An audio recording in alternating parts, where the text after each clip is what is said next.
আছে। কেন?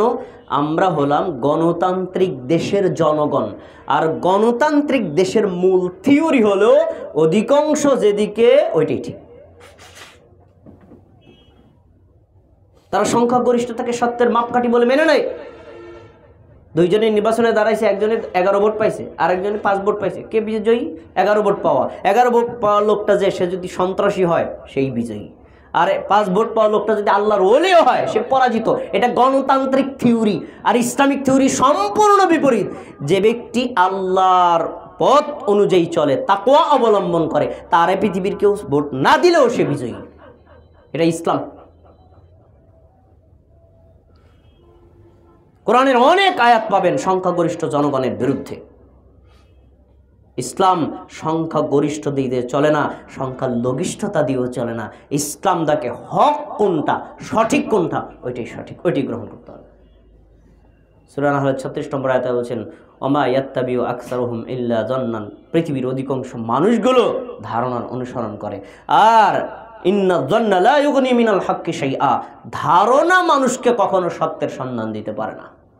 তাহলে আয়াতে পাওয়া গেল পৃথিবীর অধিকাংশ মানুষ দলিল মানে না ধারণা মানে? ধারণা মানে।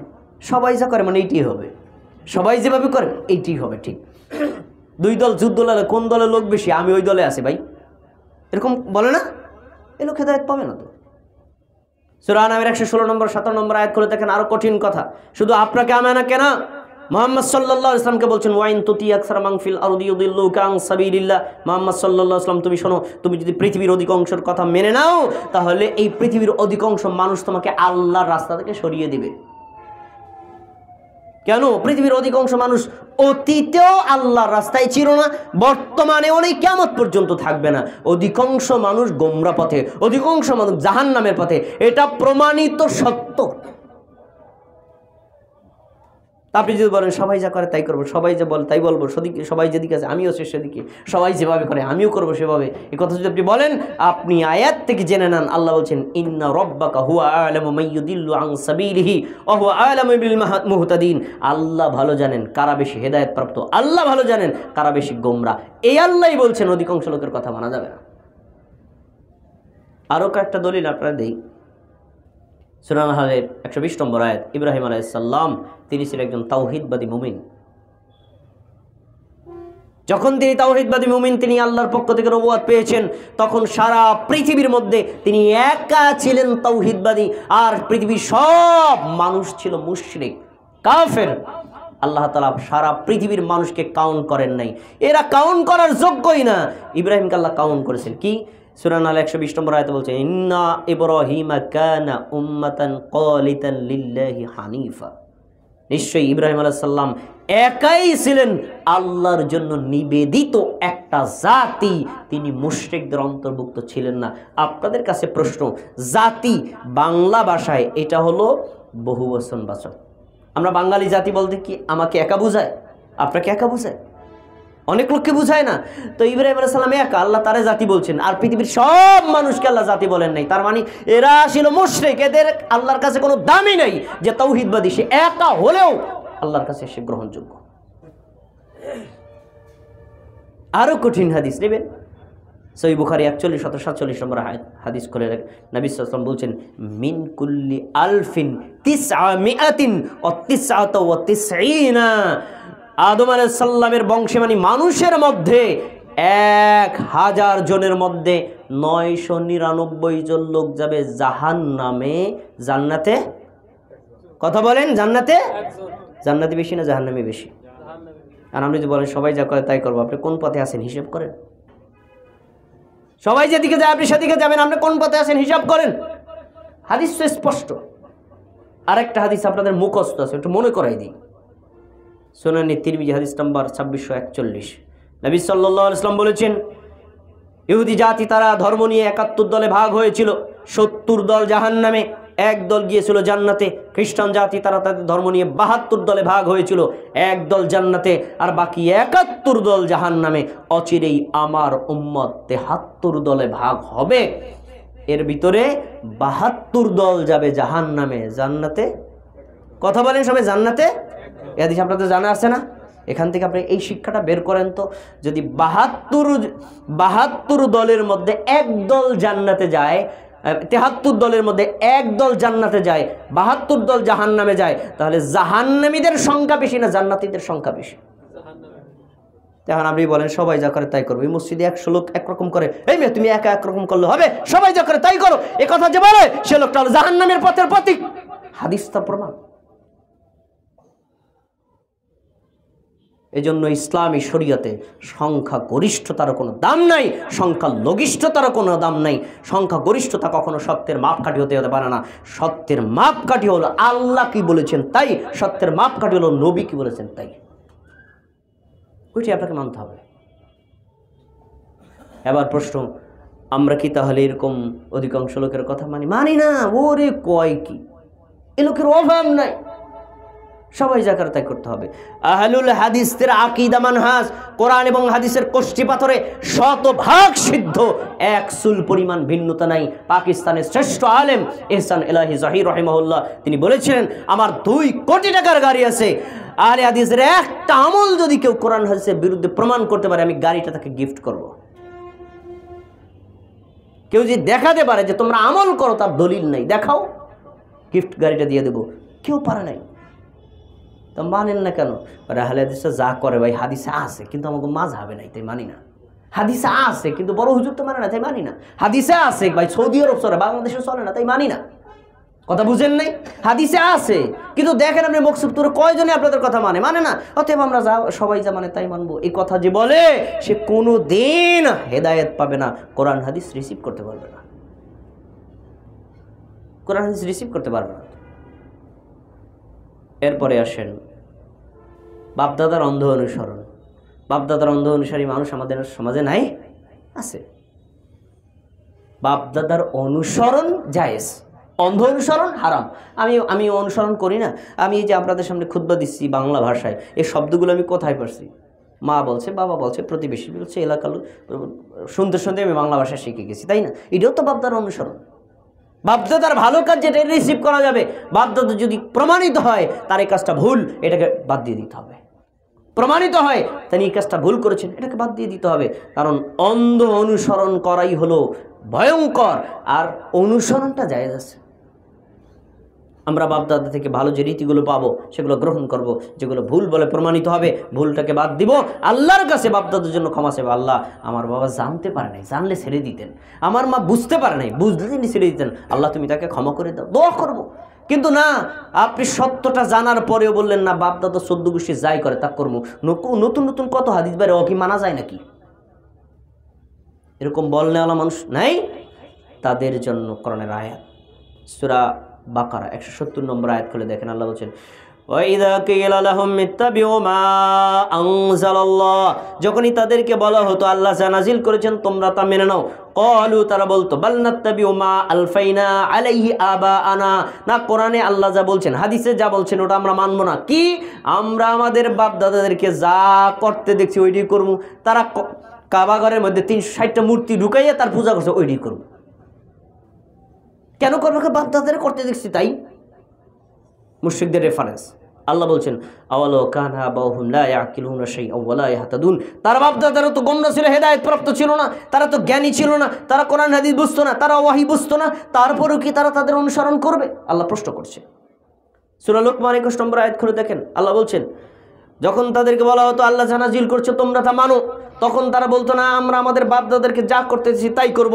আল্লাহ তাদেরকে জিজ্ঞেস করছেন, তোমরা যে বাপদাদার রেফারেন্স দিয়ে ভুলের উপর অটল আছো, বাপদাদার রেফারেন্স দিয়ে শিরক এবং কুফর করছো, বাপদাদার রেফারেন্স দিয়ে নেফাক আর বেদাতের মধ্যে লিপ্ত হচ্ছ, শোনো আওয়াল্লাহ শাইতানু ইয়াদউহুম ইলা আযাবিস সাইর, তোমরা কি জানো না এটা শয়তানের শিখানো থিওরি? এই বাপদাদার পূজার রেফারেন্স দিয়ে শয়তান তোমাদেরকে জ্বলন্ত আগুনের দিকে নিয়ে যাচ্ছে, জানো না?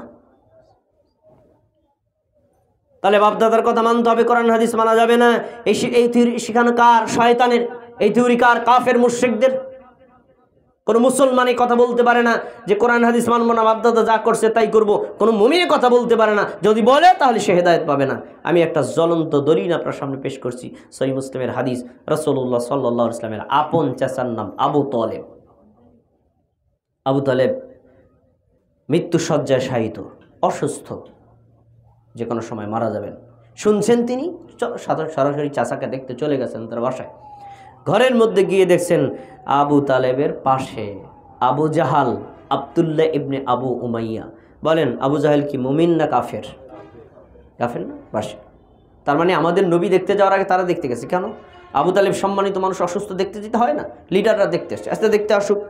নবী সাল্লাল্লাহু আলাইহি ওয়াসাল্লাম গিয়ে বলছেন, ইয়া আম্মি কুল লা ইলাহা ইল্লাল্লাহ, আমার চাচা লা ইলাহা ইল্লাল্লাহ বলেন, কালিমাতান আশহাদু লাকা বিহা ইনদাল্লাহি ইয়াউমাল কিয়ামা। আপনি যদি এখন লা ইলাহা ইল্লাল্লাহ বলেন, আমি নবী হয়ে আল্লাহর কাছে বলবো, আল্লাহ আমার চাচা লা ইলাহা ইল্লাল্লাহ বলছে, তাকে ক্ষমা করে জান্নাত দেন, আমি সুপারিশ করব, আমি সাক্ষ্য দিব। মকসুদপুরবাসী আরেকটা কথা বলে রাখি, শুনে রাখেন, পৃথিবীর সব মানুষের জন্য নবীর কালেমা ছিল আশহাদু আল্লা ইলাহা ইল্লাল্লাহ, আমি সাক্ষ্য দিচ্ছি আর কোনো আল্লাহ ছাড়া সত্য কোনো ইলাহা নেই, ওয়া আন্না মুহাম্মাদুর রাসূলুল্লাহ, নিশ্চয়ই আমি সাক্ষ্য দিচ্ছি মুহাম্মদ সাল্লাল্লাহু আলাইহি ওয়াসাল্লাম আল্লাহর বান্দা আর রাসূল। আর আবু তালেবের জন্য এই কালেমা ছিল না, শুধু লা ইলাহা ইল্লাল্লাহ বলবে, মুহাম্মদুর রাসূলুল্লাহ বলা লাগবে না। কেন বলা লাগবে না? আরে আমি তো আপনার ভাতিজা, ভাতিজার আবার মোহাম্মদ রাসূলুল্লাহ কোয়া লাগবে, এটা আপনার আত্মমর্যাদায় ঠেকবে, দরকার নাই। আপনি লা ইলাহা ইল্লাল্লাহ বলেন না, আমি আল্লাহর কাছে সুপারিশ করব। কি চমৎকার অফার! তখন তিনি চিন্তা করলেন, মারা তো যাবো, তো লা ইলাহা ইল্লাল্লাহ বলি, একটা মুড তৈরি হয়েছে। তখনই আবু জাহাল বলছে, ফাকালা আবু জাহালিন ইয়া আবা তালিব আতারগাবু আন মিল্লাতি আব্দুল মুত্তালিব। আবু জাহেল বলল, আবু তালিব তুমি তোমার বাপদাদার ধর্ম ছেড়ে দিবা, বাপদাদার পূজা ছেড়ে দিবা, বাপদাদার রেশম ছেড়ে দেবা? তাহলে আবু জাহেলের দলিল ছিল কি? কোরআনের আয়াত, হাদিস, ওহী। কি ছিল? বাপদাদা পূজা। আজকেও যে সকল মুমিনার মুসলিমদের মুখে কথা শোনেন, নতুন নতুন হাদিস বেদা, এগুলো মারা যাবে না, বুখারী মারা যাবে না, মুসলিম মারা যাবে না, তিরমিজি মারা যাবে না, এত কথা বুঝি না, শুনি না, বরং বাপদাদা চোদ্দ পুরুষ যা করছে তাই করব, এ কথা বলে যারা, আবু জাহেলের উত্তরসূরি চেলা চামুন্ডা হলো তারা। হতে পারে মুফতি, সে আবু জাহেলের চেলা চামুন্ডা। কেন? বাপ দাদার রেফারেন্স কোনো মুমিন মুসলমান দেয় না। মুমিন মুসলমান দেয় আল্লাহর ওহির কথা, কোরআনে থাকলে মানবো, হাদিস থাকলে মানবো, ব্যাস। তা বাপ দাদার পূজারি আমাদের সমাজের মানুষ নাই? আছে তো, অনেক আছে। দেখেন আমি একটা উদাহরণ দিচ্ছি। মানুষ মারা গেলে নবী সাল্লাল্লাহু আলাইহি ওয়াসাল্লাম বলছেন, বেশি বেশি দান সদকা করবা, দান সদকা করলে তার উপকার হবে। এর উপর স্বতন্ত্র একটা খুতবা দেওয়া যায়, আমি সংক্ষেপে বলে দিচ্ছি। কিন্তু আমরা দান সদকা করতে কি পর্যন্ত পারি না, দান সদকা করতে পারি না, দিবই না। মসজিদে মাদ্রাসা অতি মিসকিন থেকে রাস্তাঘাট তৈরি করা, টিউবওয়েল তৈরি করে দেওয়া, এগুলো করবো না। অথচ তার চাইতে 10 গুণ খরচ করে 40 দিনে লক্ষ লক্ষ টাকা খরচ করে জনগণকে খাওয়াবে। যখনই ধরেন আমার মতো একজনের দাওয়াত দিতে আইছে, ইমাম সাহেব 40তম দিনে আমার বাবার মৃত্যুবার্ষিকী, আপনি যাবেন। আমি যদি বলি, ভাই আপনি তো আয়োজন করবেন, কোনো উপকার হবে না, কারণ 40 খাওয়ানো কোরআনেও নেই, হাদিসেও নাই, নবী সাল্লাল্লাহু আলাইহি ওয়াসাল্লাম করেন নাই। নবী সাল্লাল্লাহু আলাইহি ওয়াসাল্লামের পরিবার লোক মারা গেছে, তার সাহাবীগণ মারা গেছেন মৃত্যুর 40তম দিনে অথবা মৃত্যুবার্ষিকীর দিনে, তিনি 2 পয়সাও খাওয়ান নাই। তবে তিনি টাইম ফিক্সড না করে দান সদকা করেছেন, আপনি দান সদকা করেন। তখন বলে, ভাই কোরআন হাদিসে না থাকলেও বাপদাদার রসম রেওয়াজ এটা ছাড়া যাবে না। আমি কোটিপতির সন্তান, আমার বাবা মারা গেছেন, আমি একমাত্র সন্তান, আমি যদি গরু কেটে না খাওয়াই, এলাকার লোক বলবে এই লোকটা কোটিপতি, কি সন্তান রেখে গেছে, কুসন্তান, ওরা আমাদেরকে কিছু খাওয়াইলো না। তো কোরআন হাদিস না থাকলেও বাপ দাদার রসম রে যেহেতু আছে তাই করবে। এরকম পূজারী লোক আমাদের সমাজে নাই? তা বাপ দাদার পূজা করবে যারা, হেদায়েত পাবে না তারা। সমাজে বাপ দাদার রসম রেওয়াজে অনেক ভুল আছে, আমরা ভুল জানতে পারার সাথে সাথে বাদ দিয়ে দিব। তারপর বলবেন, তাহলে তোমার বাপদাদা কি জাহান্নামে গেছে? আরে ভাই, অজ্ঞতার কারণে না জেনে আমল করা, আর আপনি জানলেন তারপরে না মানলেন, কি এক? ভুল করা মানুষের কমন একটা গুণ, কিন্তু ভুল করার পরে, ভুল জানার পরে ভুলের উপর অটল থাকে, এটা মারাত্মক দোষ। আপনি যেহেতু জানলেন এটা কোরআনেও নাই, হাদিসেও নাই, এটা করা যাবে না, এটা করলে বেদাত হয়, তারপরে আপনি কেন বললেন বাপদাদা যা করছে তাই করব? কেন বললেন? আপনি কি মুমিন মুসলমান না? যারা বাপদাদার এভাবে পূজা করবেন তারা আল্লাহর পক্ষ থেকে হেদায়েত পাবেন না। প্রিয় ভাইয়েরা, ষষ্ঠ বিষয়, 3 মিনিট খুতবার সময় বেশি হয়ে গেছে, আর একটু কষ্ট আপনার আমি দিয়ে খুতবাটা শেষ করি। ষষ্ঠ নম্বর কারণ, তাগুতের অনুসরণ করা। তাগুতের অনুসরণ করলে লোকটা হেদায়েত পায় না। আল্লাহ তাআলা কোরআন মাজিদের একাধিক জায়গায় তাগুতের কথা মানতে নিষেধ করেছেন। তাগুতকে, তাগুতের বিভিন্ন সংজ্ঞা আছে, আমি এক কথায় বলে দিচ্ছি। যেই লোকটা কুফর এবং শিরক করে অন্য মানুষকে উৎসাহ দেয় আর কুফর শিরক করলে খুশি হয়, এই লোকটা তাগুত। নিজে কুফর শিরক করে, মানুষকে করতে বলে, আবার অন্য মানুষকে উৎসাহ দেয়। ধরেন আমি একজন পিসাব, আপনি আমার সেজদা দিলেন, আপনার মাথায় হাত বুলিয়ে দিলেন, বাবা ভালোটা কাম করছে, আপনারা দেখলেন যে পিসাব তো সেজদা দিলে খুশি হয়, আপনিও সেজদা দিলেন, আমি তাগুত। বুঝতে পেরেছেন? আর আপনি আমাকে সেজদা দিচ্ছেন, আমি বলি আল্লাহ ছাড়া কাউকে সেজদা দেওয়া যাবে না, আমি তাগুত না। দিছেন আপনি, কিন্তু আমি তাগুত না, কারণ আমি তো গ্রহণ করিনি। তাগুতের কথা মান্য করা ইসলামী শরীয়তে হারাম, তাগুতকে অনুসরণ করা হারাম। এই কাজ যারা করবে তারা শিরকে আকবার লিপ্ত, তাদের ঈমান ধ্বংস হয়ে যাবে, এ লোকটা হেদায়েত থেকে বঞ্চিত হবে। আমি একটা হাদিস বলে আমার আলোচনা শেষ করছি। সহিহ বুখারী হাদিস নম্বর 7437, নবী সাল্লাল্লাহু আলাইহি ওয়াসাল্লামের সাহাবী আবু হুরায়রা রাদিয়াল্লাহু তাআলা আনহু বলেন, সাহাবীগণ আমাদের নবীর কাছে বলছেন, ইয়া রাসূলুল্লাহ হাল নারা রাব্বানা ইয়াউমাল কিয়ামা, হে আমাদের নবী, আমরা কি কিয়ামতের দিন আমাদের আল্লাহকে দেখতে পাবো? আপনাদের মনে কি এই প্রশ্ন জাগে না, আল্লাহকে দেখতে পারবেন নাকি পারবেন? এই প্রশ্ন জাগা উচিত তো। এত কষ্ট করে যে আপনারা খুতবার জন্য বসে আছেন, আমি আপনাদের কথা বলে বিরক্ত করছি, এতক্ষণ তো চা খাইতে পারতেন, ওইটা না করে এখানে আসছেন এত কষ্ট করে কেন? আল্লাহর জন্য। সে আল্লাহকে দেখতে পাবেন নাকি পাবেন না, এই প্রশ্ন তো আপনারও জাগা উচিত। সাহাবীরা প্রশ্ন করছে, নবী সাল্লাল্লাহু আলাইহি ওয়াসাল্লাম ইয়েস নট না বলে কাউন্টার 2টা প্রশ্ন করেছেন। আমার সাহাবীরা শোনো, তোমরা আল্লাহর ব্যাপার প্রশ্ন করছো, আমার প্রশ্নের উত্তর দাও তো। দিনের বেলায় আকাশে যদি কোনো মেঘ না থাকে, সূর্য কি তোমরা দেখতে পাও? সাহাবীগণ বললেন, একদম অনায়াসে দেখতে পাই, কোনো সমস্যা হয় না। পূর্ণিমার রাতে আকাশে যদি কোনো ধরনের মেঘ না থাকে, তোমরা কি চাঁদ দেখতে পাও? তখন সাহাবীরা বলছেন, আল্লাহ রাসূল আমরা স্পষ্টভাবে দেখতে পাই, কোনো সমস্যা হয় না। তিনি বললেন, দিনের বেলায় মেঘ মুক্ত আকাশে আল্লাহ সূর্যকে তোমরা যেভাবে দেখতে পাও, আর পূর্ণিমার রাতে চাঁদকে তোমরা যেভাবে দেখতে পাও, কিয়ামতের দিন ফাইন্নাকুম তারাউনাহু কাযালিক, তোমরা তোমাদের আল্লাহকে, তোমাদের রবকে সেইভাবেই দেখতে পাবা। সুবহানাল্লাহ। আল্লাহ আমাদের সবাইকে জান্নাতে আল্লাহকে দেখার তৌফিক দান করুন, আমিন। এখন এখান থেকে পয়েন্ট, আল্লাহকে দেখা যাবে এই পর্যন্ত প্রমাণিত হয়েছে কিনা? হ্যাঁ, আল্লাহকে দেখা যাবে, এটা তো প্রমাণিত হয়েছে। আপনার কাছে প্রশ্ন, আল্লাহর আকার আছে কিনা? এক ভাই বলছেন নাই। এবার নাই আপনার কাছে প্রশ্ন, মানে এটা হলো শেখানোর জন্য, আপনার কষ্ট দেওয়ার জন্য না। নাই আমি মেনে নিলাম, তো আল্লাহকে আপনি কিয়ামতের দিন দেখবেন, দেখবেনটা কি? নাই তো আকার, দেখবেন কি? তাহলে নাই আবার দেখবেন, দুইটা কি সাংঘর্ষিক না? দেখা গেলে আকার নাই কথাটা সত্য না, আর আকার নাই যদি এটা ঠিক থাকে তাহলে দেখা যাবে এটাও সত্য না। কিন্তু হাদিসে স্পষ্ট পাওয়া গেল যে চাঁদ আর সূর্য আমরা যেভাবে দেখতে পাই, কিয়ামতের দিন আল্লাহকে আমরা সেভাবে দেখতে পাবো, এতে কোনো সমস্যা হবে না। তাহলে আল্লাহ নিরাকার, আল্লাহর আকার নাই, এটা সঠিক না। তা সঠিকটা কি? আল্লাহর আকার আছে। এবার বলবেন আল্লাহর আকার কার মতো, কয়াত লম্বা, কি দিয়ে তৈরি? এই উত্তরগুলো এক কথায় দেওয়া যায় কি? আল্লাহর আকার আল্লাহর মতোই, সৃষ্টির কারো সাথে তুলনা করা যাবে না। আল্লাহর আকার কার মতো? আল্লাহর আকার আল্লাহর মতো, কারোর সাথে তুলনা করা যাবে না। কারণ আল্লাহর মতো তো পৃথিবীর কাউকে আল্লাহ বানান নেই। আপনি কিভাবে কাকে দিয়ে রেফারেন্স দিবেন, কাকে আপনি মেসাল দিবেন? তাহলে আল্লাহর আকার আছে। এবার বলবেন আপনার হাদিস মানি নামে, এখানে তো পাওয়া যায় আল্লাহকে দেখা যাবে, কিন্তু আকার তো নাই। এবার সামনে আসেন, একেবারে শব্দ স্পষ্ট হাদিসের পরের অংশ। নবী সাল্লাল্লাহু আলাইহি ওয়াসাল্লাম বলেন, কিয়ামতের দিন আদম আলাইহিস সালাম থেকে শুরু করে কিয়ামত পর্যন্ত যত মানুষ পৃথিবীতে এসেছে, আসবে, সবাইকে একত্র করে একটা ভাষণ দিবেন। পৃথিবীর একেবারে শ্রেষ্ঠ ভাষণে তিনি বলবেন, মান কানা ইয়াবুদু শাইআন ফালইয়াতবাহু, পৃথিবীতে যে যার পূজা করছিল আজকে সে তার অনুসরণ করো। ফায়াতবাহু মান কানা ইয়াবুদু শামসা শামসা ওয়ায়াতবাহু মান কানা ইয়াবুদুল কমারাল কমারা, পৃথিবীতে যারা সূর্য পূজা করেছিল তারা সূর্যের অনুসরণ করবে, যারা চাঁদের পূজা করেছিল তারা চাঁদের অনুসরণ করবে, যারা মূর্তি পূজা করেছিল তারা মূর্তির অনুসরণ করবে, যারা ক্রুশের পূজা করেছিল তারা ক্রুশের পূজা করবে, যারা আল্লাহ ছাড়া অন্য কোনো দায়রুল্লাহ, সেটা মাজার, মূর্তি, স্থান, ব্যক্তি, বস্তু যারই পূজা করেছিল সে তার অনুসরণ করবে। এভাবে সব মুশরিকগুলো ভাগ হয়ে যাবে। শেষের শব্দ হলো ওয়ায়াতবাউ মান কানা ইয়াবুদুত তাওয়াগীত, তাওয়াগীত, যারা তাগুতের পূজা করেছিল তারাও মুশরিক হিসেবে আলাদা হয়ে যাবে, এরা সবাই জাহান্নামী।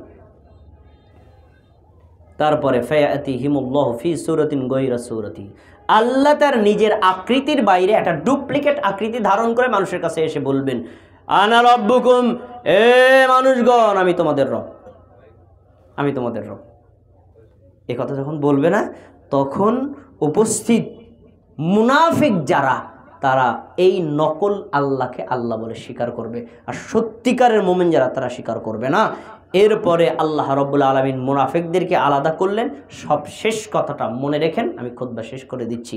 সব শেষে ফায়াতিহিমুল্লাহু ফি সূরাতিহি আল্লাতী ইয়ারিফুন, এরপরে আল্লাহ তার নিজস্ব আকৃতিতে আসবেন, এটা দেখেই মুমিনগণ চিনে ফেলবেন আর বলবেন আপনি আমাদের রব। এই কথা বলবে আর আল্লাহর নেতৃত্বেই তারা সেদিন জান্নাতে চলে যাবে। এখানে শব্দটা কি পাওয়া গেল? আল্লাহ তার নিজের আকৃতিতে আসবে, তাহলে আল্লাহর আকার আছে না নেই? আছে। জেনে রাখেন আল্লাহর আকার আছে, সৃষ্টির কারোর সাথে তুলনা করা যাবে না। আল্লাহ তাবারক ওয়া তাআলা আজকের এই খুতবায় আমরা যে কথাগুলো জেনেছি শুনেছি আমাদেরকে হৃদয়ে ধারণ করে আমল করার তৌফিক দান করুন। এক নজরে কথাটা বলে শেষ করছি। মনে রাখেন, আমরা কোনো প্রবৃত্তির অনুসরণ করব না, আমরা কোনো নেতা আকাবিদদের অন্ধ অনুসরণ করব না, আমরা পীর বুজুর্গদের অন্ধ অনুসরণ করব না, আমরা অধিকাংশ লোকের অন্ধ অনুসরণ করব না, আমরা বাপদাতার অন্ধ অনুসরণ করব না, আমরা তাগুতের অনুসরণ করব না। তা করব কি? আল্লাহ যা কোরআনে বলেছেন তা মেনে নেব, আর নবী যা হাদিসে বলেছেন তা মেনে নেব। আল্লাহ আমাদের মানার তৌফিক দান করুন।